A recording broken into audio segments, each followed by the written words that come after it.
देश में कोरोना का खतरा अभी बरकरार है। इस बीच क्रिसमस पर भी कोरोना का साया है। संक्रमण की रोकथाम के लिए बनी सरकारी गाइडलाइन की वजह से देश भर में क्रिसमस सेलिब्रेशन बदला बदला सा है। इस बार चर्चों में ना तो बड़ी झांकी देखने को मिल रही है और ना ही कोई बड़े आयोजन किए जा रहे हैं।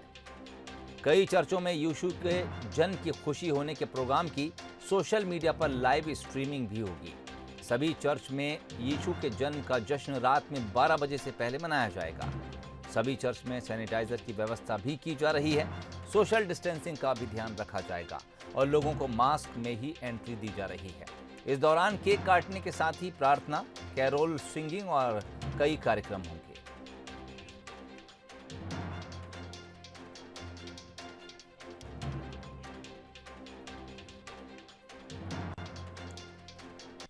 तो क्या कुछ तैयारियां क्रिसमस को देखते हुए चल रही हैं? बातचीत करेंगे अपने संवाददाताओं से। भोपाल में इस वक्त हमारे साथ हमारे सहयोगी आकर्ष शर्मा जुड़े हैं और वहीं अभिषेक शुक्ल रायपुर से इस वक्त हमारे साथ जुड़े हुए हैं। आकर्ष, जानना चाहेंगे क्या कुछ तैयारियां इस वक्त राजधानी भोपाल के चर्च में आपको नजर आ रही हैं?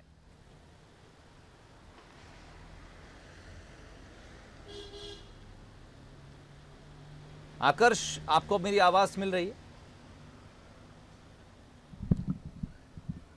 चलिए, आकाश तक मेरी आवाज़ नहीं पहुंच पा रही। रुक करेंगे इस वक्त हम रायपुर की तरफ। अभिषेक शुक्ल हमारे साथ जुड़े हुए हैं। अभिषेक जी, जानना चाहेंगे, कोरोना को लेकर गाइडलाइन जारी की गई है। हालांकि बड़ा त्यौहार है और बेहद धूमधाम से मनाया जाता है। वहीं ये भी कि रात 12 बजे का वो समय होता था जब प्रभु यीशु के जन्मदिन का जो कार्यक्रम शुरू होता था, लेकिन इस बार यकीनन कुछ बदला बदला सा नजर आएगा। क्या कुछ तैयारियां आप रायपुर में देख पा रहे हैं? बिल्कुल सोहेल, काफ़ी कुछ बदला नज़र आएगा क्योंकि जो गाइडलाइन, हालांकि देर से गाइडलाइन जारी हुई है, अभी अभी थोड़ी देर पहले ये गाइडलाइन जारी हुई है, लेकिन बड़ी सख्त गाइडलाइन है प्रशासन की। ना सिर्फ क्रिसमस के लिए बल्कि न्यू ईयर पार्टी के लिए, दोनों के लिए एक बराबर समान गाइडलाइन जारी की गई है। सार्वजनिक कोई भी कार्यक्रम नहीं होगा, सार्वजनिक स्थल पर नहीं होगा, कोई मंच नहीं बनाए जाएंगे, 200 से ज़्यादा लोग एकत्रित नहीं हो सकते, या फिर जो भी जहाँ पर भी ये कार्यक्रम होगा कमरे में उसके 50% लोग ही, वहाँ पर जो क्षमता है उसके 50% क्षमता के लोग ही रह पाएंगे। सीसीटीवी वहाँ होना चाहिए, वीडियोग्राफी वहाँ पर होना चाहिए, रजिस्टर वहाँ पर होना चाहिए जिसमें आने जाने वालों का नाम, पता, मोबाइल नंबर सब कुछ होना चाहिए, ताकि अगर कहीं कोई संक्रमित पाया जाता है तो उनकी कॉन्टैक्ट ट्रेसिंग की जा सके। पटाखे फोड़ने की बात जहाँ तक है, 11:45 से 12:30 बजे तक का समय दिया गया है। कोई भी पार्टी 12:30 बजे से ज्यादा नहीं चलेगी। और इसी के साथ साथ और भी कई सारी गाइडलाइन, 25 बिंदु की एक गाइडलाइन सोहेल यहाँ पर जारी की गई है। बेहद सख्त गाइडलाइन है। कुछ इसी तरह की गाइडलाइन हमने गणेश पूजा या फिर इससे पहले जो और भी त्यौहार थे उनमें देखा है। तो इस प्रकार वो भी इतनी सख्त गाइडलाइन थी कि जो सार्वजनिक आयोजन करने वाले लोग थे वो खुद ब खुद पीछे हट गए थे। यहाँ भी कुछ वैसे ही नज़ारा नजर आएगा कि क्योंकि इतनी सख्त गाइडलाइन है और साथ में ये भी जोड़ा गया है, अगर इन तमाम चीज़ों का पालन नहीं किया गया तो वैधानिक कार्रवाई भी की जाएगी। तो निश्चित रूप से कोई बड़े आयोजन नहीं हो पाएंगे, कोई भी सार्वजनिक आयोजन करने से डरेगा। यहाँ तक कि जो भीड़ भी होती थी, अगर किसी जगहों पर लोग एकत्रित हो जाते थे, उस रूम की क्षमता से अगर 50% से ज़्यादा लोग हैं और अगर वहाँ पर प्रशासन को ये चीज़ें देखने को मिली तो कार्रवाई की जाएगी। तो एक दहशत, एक डर ज़रूर होगा इन गाइडलाइन का। तो मुझे नहीं लग रहा कि कोई भी बड़ा आयोजन यहाँ पर होगा। क्रिसमस है तो रोका किसी को नहीं गया है, लेकिन लोग जाएंगे सोशल डिस्टेंस रखते हुए। बेहद कम मात्रा में कोई भी सार्वजनिक या बड़ा आयोजन नहीं होगा और सोशल डिस्टेंस के साथ बेहद कम मात्रा में, और ज़्यादातर कहा जाए सोहेल वर्चुअली क्रिसमस मनाया जाएगा।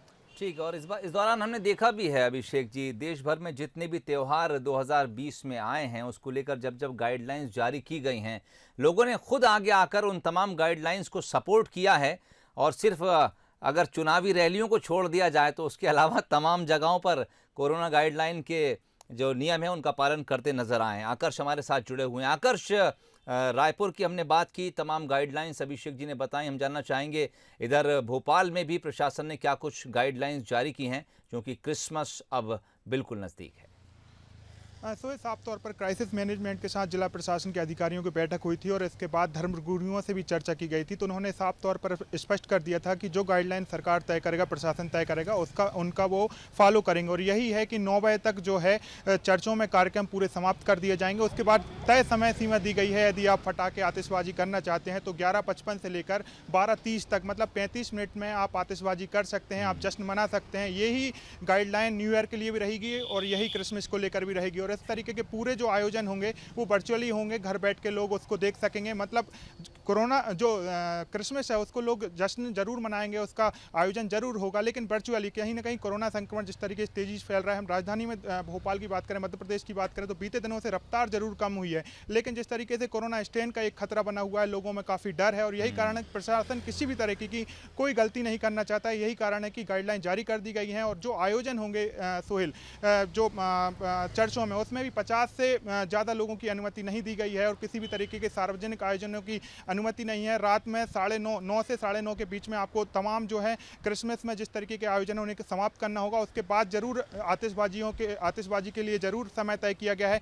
इतना भी है कि जो बैंड वाले रहते हैं, करीब 12 बजे जब यीशु का जन्म दिवस मनाया जाता है तो 10 सिर्फ गायक वहां पर रह सकते हैं। तो पूरी गाइडलाइन एक तय की गई है और तमाम तरीके से ध्यान में रखते हुए जो है क्रिसमस का त्यौहार मनाया जाएगा। और लापरवाही बरतने पर इसमें 1 लाख रुपए तक का फाइन की भी कार्रवाई की 1 लाख रुपए तक का जुर्माने का प्रावधान इस बार किया गया है। चलिए, जाते जाते कोरोना ने साल के आखिरी त्योहारों पर भी ग्रहण लगा दिया है, चाहे वो क्रिसमस हो या फिर न्यू ईयर सेलिब्रेशन हो। छत्तीसगढ़ के साथ साथ मध्य प्रदेश में भी सख्त गाइडलाइन जारी की गई हैं। आकर्ष और अभिषेक, आप दोनों का बहुत बहुत शुक्रिया तमाम खबर दर्शकों तक पहुंचाने के लिए। सख्त गाइडलाइन जारी की गई है। क्रिसमस और न्यू ईयर सेलिब्रेशन तकरीबन एक जैसी गाइडलाइन है। समय की जो पाबंदी है वो दोनों ही दिनों के लिए एक जैसी रखी गई है।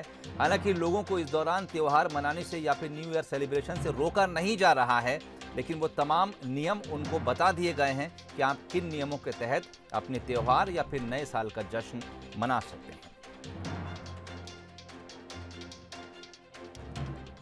इधर राजधानी भोपाल के चर्चों में क्रिसमस की तैयारियां लगभग पूरी हो चुकी हैं। हर साल की तरह इस साल भी 25 दिसंबर को धूमधाम से क्रिसमस मनाया जाएगा, लेकिन कोरोना के मद्देनजर सीमित लोगों में ही इसे सेलिब्रेट किया जाएगा।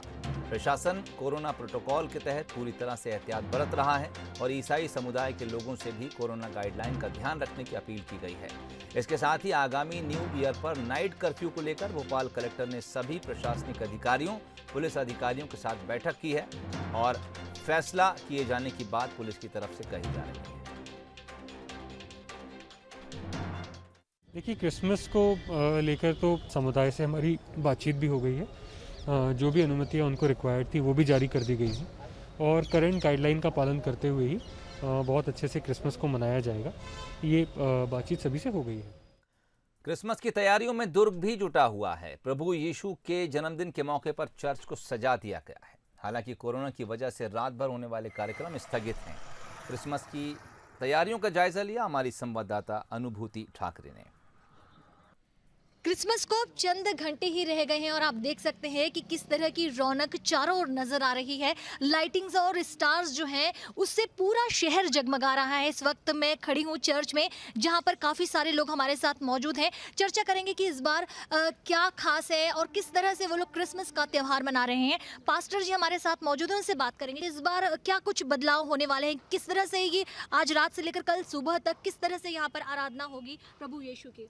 देखिए, हमारे जो कल्चरल प्रोग्राम है वो कुछ 20 को 20 तारीख को हो गया है और हमने इस बार प्री रिकॉर्डेड प्रोग्राम्स किए हैं, यानी पहले से शूट किए प्रोग्राम्स और उसे हमने ऑनलाइन उसे डिस्प्ले किया है। और यहाँ पर भी जो लोग आए थे, जितने लोग आए थे, वो दोनों हॉल में हमने स्क्रीन लगा के उस प्रोग्राम्स को हमने दिया है। तो आज रात को किस तरह से यहाँ पर केक कटने वाला है या सुबह कल किस तरह से होने हैं पूरे प्रोग्राम्स? कल सुबह हमारी जो चर्च की आराधना है वो आराधना होगा। उसके साथ हम संदेश भी देंगे कि प्रभु यीशु मसीह इस जगत में क्यों आए थे, उनका आने का मकसद क्या है, वो जगत की उद्धार के लिए आए थे, उस संदेश को देंगे। उसके पश्चात हम पूरे जितने लोग आए होंगे उनके लिए केक का बंदोबस्त भी हमने किया है।